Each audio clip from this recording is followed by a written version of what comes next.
Salut les artistes, ici Benjamin avec la chaîne Derrière la caméra. Aujourd'hui je vous fais un petit tuto photo sur Photoshop. Donc c'est plutôt axé sur du montage photo, vous allez voir c'est rien de bien compliqué. Je vais vous montrer comment refaire l'effet pixel stretch, voilà, étirement de pixels. Je vous montre quelques exemples que j'ai fait moi-même et si moi je peux y arriver, vous pouvez le faire aussi sans problème. Alors rien de nouveau, c'est un effet photo qu'on voit déjà sur les réseaux sociaux depuis quelques années et j'avais pas encore fait de vidéo là-dessus. Je trouve que l'effet est assez visuel, c'est assez sympa, voilà, pour changer un petit peu son contenu. Et puis si jamais vous refaites cet effet après la vidéo, n'hésitez pas à me taguer sur les réseaux sociaux, j'irai voir vos créations avec grand plaisir.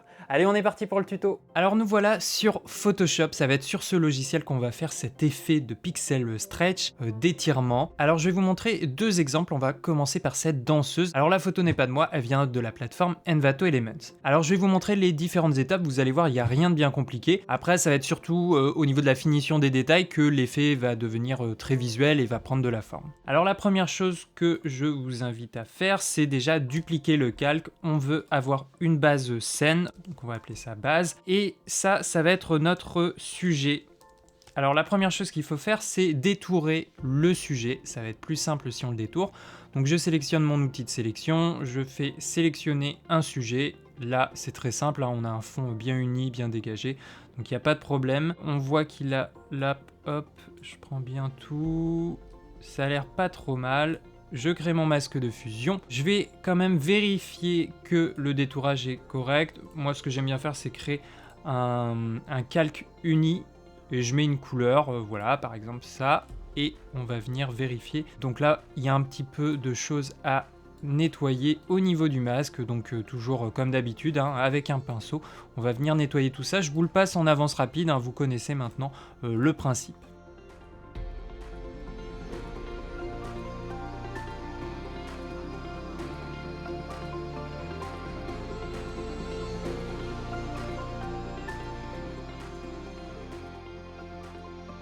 Donc voilà pour le détourage, hein, vous savez comment ça fonctionne, il faut bien prendre du temps si vous voulez qu'un effet soit réussi sur Photoshop, il faut prendre le temps de soigner tous les masques. Alors ensuite l'idée ça va être très simple, on va venir sélectionner des parties de l'image qu'on va venir aligner tout simplement en hauteur sur la taille de notre modèle. Alors je vous montre, ça va être très simple, par exemple je veux prendre la peau, voilà, à cet endroit-là. Donc avec l'outil rectangle de sélection, je fais une petite barre, hein, pas besoin que ça soit trop large, il faut que ça soit assez serré. Et je vais venir faire CTRL J, donc c'est le raccourci pour créer un nouveau calque à partir de la sélection. Ensuite, je vais faire CTRL T juste pour sélectionner, hop, ma petite barre, ma sélection, et je viens la déplacer. Et maintenant, je vais refaire ça sur toute la hauteur de notre sujet. Donc ensuite, je veux un peu de texture, donc jusqu'à la main, par exemple, je vais prendre la robe et son vêtement. Hop, donc même chose, je resélectionne bien le calque du sujet et je fais CTRL J. Ensuite, CTRL T juste pour le sélectionner, hop, et je viens l'aligner au même endroit que l'autre. Alors, on peut tricher un petit peu, hop, et même chose. Le but, c'est d'avoir une ligne, voilà, qui soit bien droite, voilà, comme ça. Et je continue, donc ensuite, je veux reprendre un petit peu de peau, hop, donc je vais sélectionner cette partie-là, même chose, je sélectionne bien le calque du sujet, CTRL J, toc. Ensuite, là, le CTRL T, c'est juste pour sélectionner correctement, donc je le repositionne au bon endroit, hop. Là, je maintiens la touche maj pour contrôler individuellement la hauteur ou la largeur. Et puis ensuite, je vais prendre là un peu de cheveux, un peu de visage, même chose. Tac. Je vais juste prendre une bande un petit peu de noir par là. Même chose, hop, CTRL J. CTRL T. Bon, vous avez compris, je vous passe la fin en avance rapide.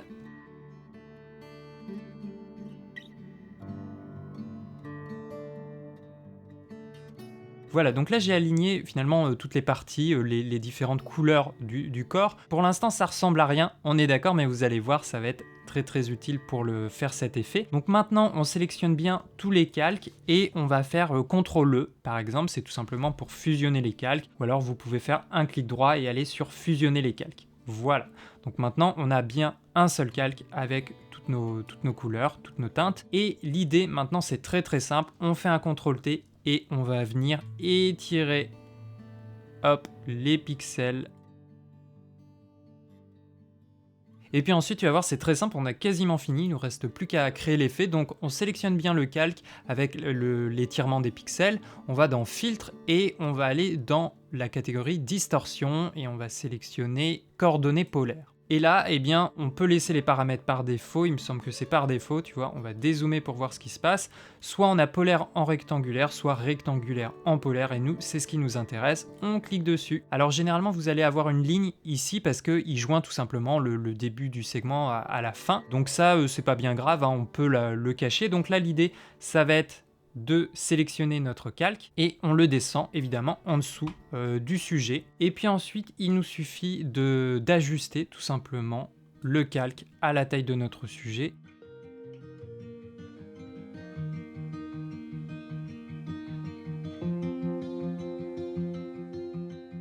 Voilà, on l'ajuste bien correctement. Il faut encore que je le tourne un tout petit peu pour bien cacher. Donc voilà l'effet. Alors tu vois, c'est très simple. Alors maintenant, il y a 2-3 choses à faire pour venir crédibiliser, on va dire, l'effet. C'est le travail des ombres. Alors la première méthode pour créer les ombres, c'est la plus simple. Vu qu'on a détouré le sujet, on peut ouvrir tout simplement l'option style de calque, donc les options de fusion, on double-clique sur le calque et on va venir créer une ombre portée. Évidemment, on regarde d'où vient la lumière sur notre sujet, il faut que l'ombre portée soit crédible. Là, elle vient en hauteur et elle vient de la gauche. On pourrait faire éventuellement quelque chose comme ça. On a une ombre portée, ça aide à crédibiliser notre sujet. Je vais vous montrer une autre méthode pour créer les ombres. Alors ce qu'on pourrait faire également, vu que là on a une danseuse qui a pris une position particulière, on pourrait ne pas avoir un cercle complet et on pourrait le masquer à certains endroits. Par exemple, on pourrait le masquer peut-être sur la partie de gauche, entre sa jambe et la main. On sélectionne bien notre calque, on peut l'appeler d'ailleurs effet, et on va créer un masque de fusion. Ensuite, avec le pinceau, hop, on sélectionne notre pinceau, on vérifie bien, on est à opacité, voilà, couleur noire, et on va venir faire disparaître tout simplement l'effet aux endroits qui ne nous intéressent pas. Donc on va dire par là. On va zoomer un peu pour être plus précis sur le bout des doigts. Toc toc toc. Et on va le dire, on va se le faire, voilà. Par là, ça c'est parfait. Là on a quelque chose de très joli aussi, parce que ça vient vraiment souligner peut-être le mouvement, la position qu'elle a eue. Ce qu'on pourrait faire éventuellement, c'est donner l'impression, parce que vous avez vu que à l'intérieur donc de l'effet, c'est masqué, on a du vide. Donc on pourrait peut-être éventuellement jouer là-dessus, donner l'impression que les cheveux passent derrière le cercle, ça pourrait être drôle. Soit on masque directement le sujet, soit on passe l'effet par-dessus. Je vais le dupliquer, tu vois, je maintiens la touche Alt et je duplique. Je vais supprimer le masque, je vais le refaire et je vais faire CTRL-I pour le faire disparaître. Et je vais juste le faire réapparaître, voilà, juste sur cette partie-là. Et peut-être la même chose sur le bras aussi, ça peut être drôle, hop, qu'on ait l'impression que le bras passe un peu en dessous, et pour les cheveux, donc comme ça crée un petit peu de profondeur, de perspective, et généralement c'est ce qu'on essaye de trouver dans une photo. Alors je vais refaire les ombres, ça c'est vraiment l'option pour débuter, vous pouvez vous arrêter là, mais le mieux c'est de le faire manuellement quand même, les ombres. Alors il y a vraiment plein de méthodes en soi pour faire des ombres. Moi j'utilise une méthode que j'aime bien appliquer en composite, c'est tout simplement créer un calque, je le place en masque d'écrêtage pour qu'il soit bien ciblé sur mon effet. Je vais choisir le mode produit au niveau du mode de fusion, je renomme le calque, donc on va appeler ça Shadow, hop, avec un pinceau, avec une très faible opacité, je vais descendre le flux, je vais même descendre l'opacité, hop, je vais me mettre à 0% de dureté, on se met en noir, et l'idée c'est tout simplement de créer de l'ombre. Donc il faut bien reprendre la direction de lumière, donc là c'est juste aux endroits du modèle. On peut aussi créer des ombres un peu plus larges, parce que voilà, tout son corps crée de l'ombre sur... Alors là, ce qui va être compliqué, c'est que j'ai déplacé l'effet au-dessus du détourage, donc évidemment l'ombre n'agit pas sur cet effet. Donc là, ça risque d'être un petit peu compliqué de les faire matcher ensemble. Donc je vais peut-être annuler cet effet et je viendrai plutôt effacer certaines parties du détourage à ces endroits-là. Mais on va commencer pour l'instant par les ombres. Donc je continue notre histoire, hop, je viens créer des ombres. Plus on est proche de son corps, là on a des ombres un peu plus marquées, et plus on s'éloigne, on peut passer sur un rayon un petit peu plus large. Voilà, déjà on est pas mal, et là tu vois l'effet que ça crédibilise mais totalement l'effet. On a la lumière qui vient de gauche, donc c'est normal d'avoir des ombres ici. On imagine que notre effet est vraiment collé à notre sujet, donc elle a des ombres assez, quand même assez fortes. Maintenant, on est aussi censé avoir des ombres au sol, des ombres peut-être un peu plus aux pieds. Alors au niveau de l'effet, là ce qu'on pourrait faire aussi, c'est dessiner une ligne, le faire disparaître au niveau du sol. Là il n'est pas censé passer devant. Et maintenant, il nous reste un travail d'ombre évidemment au niveau du sol. Alors pour ça, on peut faire la même chose, hein. Le sol il se trouve ici, et donc on va recréer un calque vierge. On peut le placer en masque d'écrêtage, mais là ça n'a pas bien d'importance. On va sur produit et même chose, on descend le flux, voilà 10%, moi j'aime bien faire 10%, à descendre l'opacité, et on va venir travailler notre ombre. Alors là ce qu'on peut faire éventuellement c'est une ombre plate au début.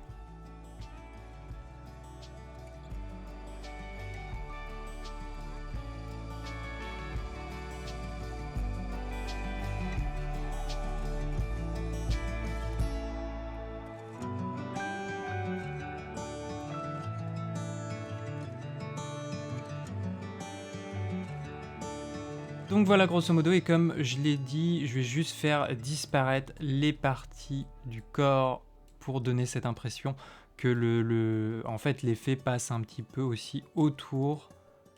Tac, donc juste à cet endroit là, et puis au niveau des cheveux, même chose. Donc voilà pour ce premier exemple, hein, donc plutôt simple. Si je résume, donc au début on a notre base.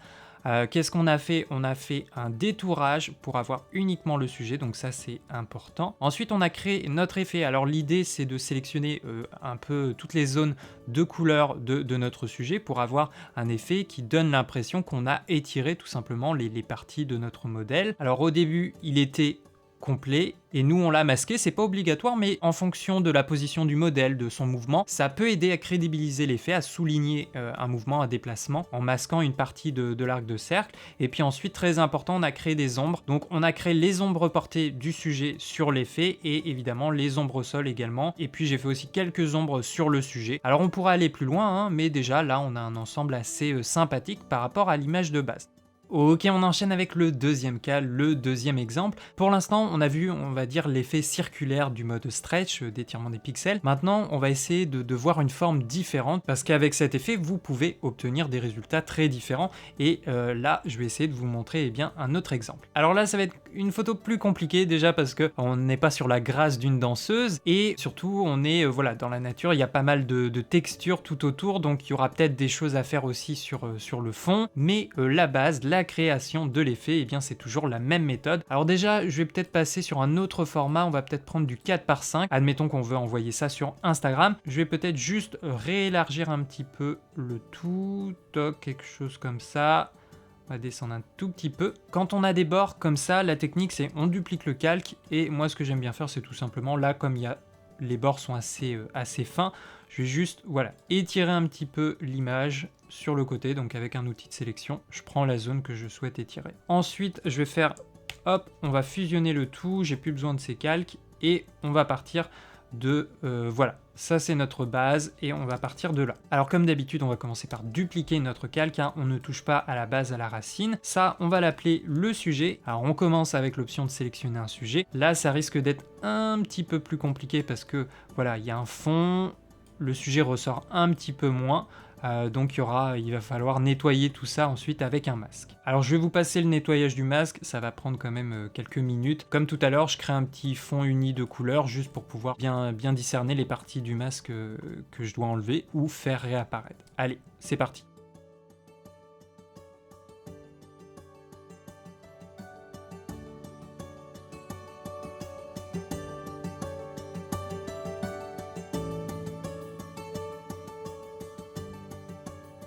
Du coup, mon détourage est fini. Maintenant, on va créer notre effet. Donc, je rappelle, hein, on utilise l'outil rectangle de sélection et on vient sélectionner les parties qui nous intéressent. Donc, on va prendre, par exemple, voilà, cet endroit-là, un peu de noir, un peu de gris.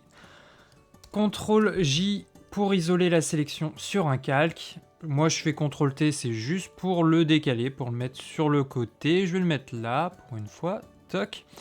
Ensuite, on va continuer. On va prendre cette partie. Tac. Même chose, on sélectionne bien le calque du sujet. CTRL J.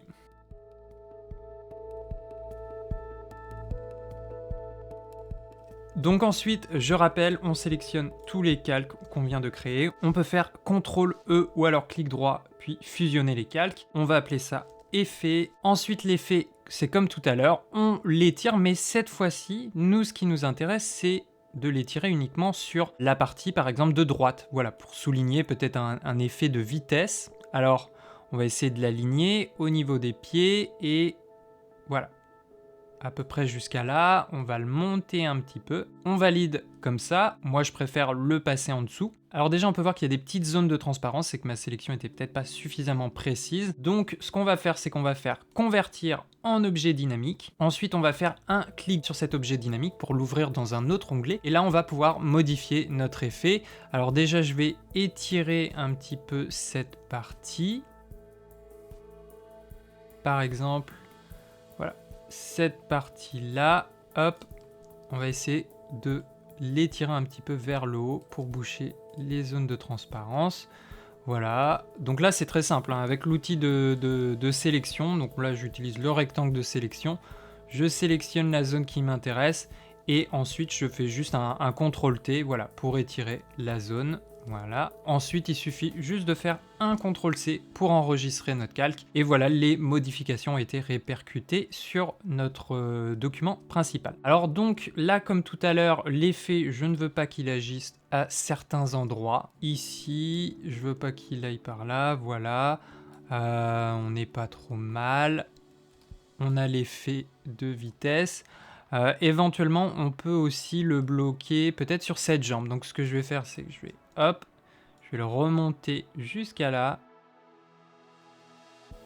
Effacer cette partie-là qui ne nous intéresse pas. Voilà, là on est pas mal comme ça. Alors là, je peux faire par exemple juste quelques modifications si je veux que les couleurs correspondent vraiment aux teintes, aux couleurs sur mon personnage. Par exemple là, le blanc est un tout petit peu bas. Le noir, il faudrait qu'il soit plus haut. Donc je vais recliquer. Hop, et donc on a dit qu'on va augmenter un petit peu la taille des blancs, légèrement, peut-être comme ça devrait être suffisant. On valide, on regarde, c'est déjà mieux, et les noirs aussi, là on va les monter. Voilà, c'est un peu mieux, ça fonctionne un peu mieux. Alors maintenant, il y a plusieurs options possibles. On peut s'arrêter là ou on peut maintenant faire d'autres choses. Alors par contre, il va falloir que je recrée, il faut fusionner le masque de fusion, donc je refais un objet dynamique. Je fais CTRL T et cette fois-ci, je vais cliquer sur déformation. Et à partir de là, eh bien, on peut faire plein de mouvements différents. Alors là, il n'y a pas de règles, pas de méthode, hein, c'est à vous d'essayer de manipuler un petit peu dans tous les sens l'objet des déformations. Par exemple, pour faire des vagues comme ça, pour créer un peu de relief, c'est assez sympa.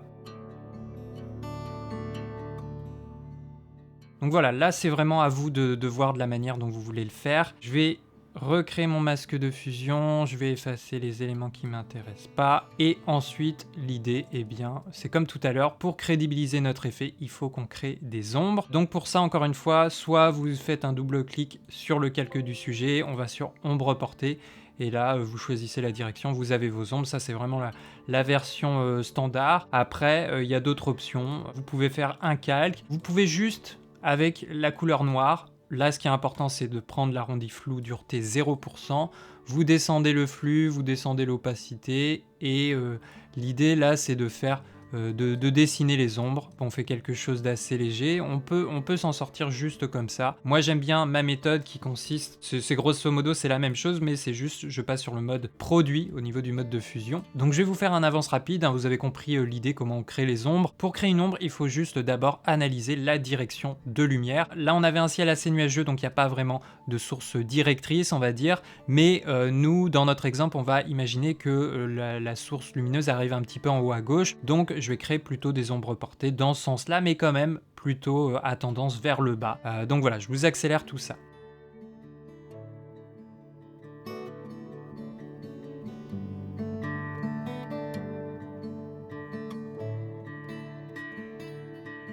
Alors je m'arrête là pour l'instant. Ensuite, ce qu'on pourrait faire pour améliorer cette image, c'est tricher un petit peu au niveau de la profondeur de champ, donc créer un faux flou d'arrière-plan. Donc là, comment on va faire? Par exemple, je vais dupliquer déjà ma base, je vais reprendre la sélection, donc CTRL plus clic gauche sur le calque du détourage. Je vais déjà enlever, hop, le calque dynamique. On va aller sur sélection, modifier, dilater, on augmente un peu la zone et on prend un outil de sélection et on va sur remplir.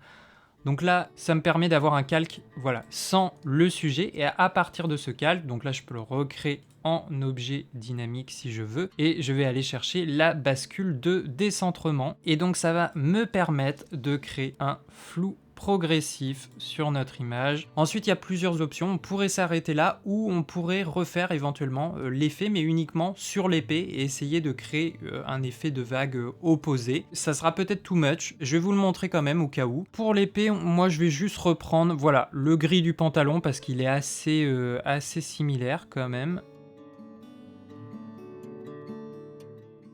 Donc voilà, on a notre zone comme tout à l'heure, on va l'étirer un petit peu, on va la monter.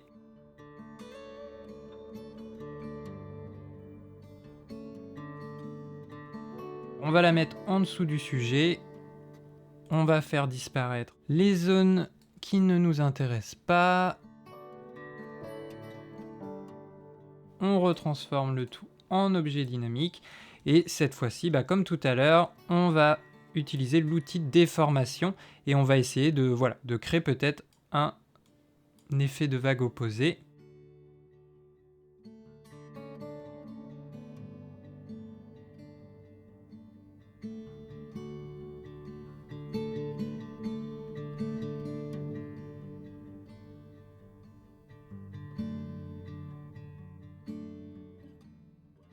Bon voilà, l'idée c'est de créer une autre forme, hein. Là il faut essayer différentes choses, c'est pas toujours très évident. Ensuite, c'est la même chose, je vais vous passer un peu en avance rapide, on va faire un petit peu de travail au niveau des ombres.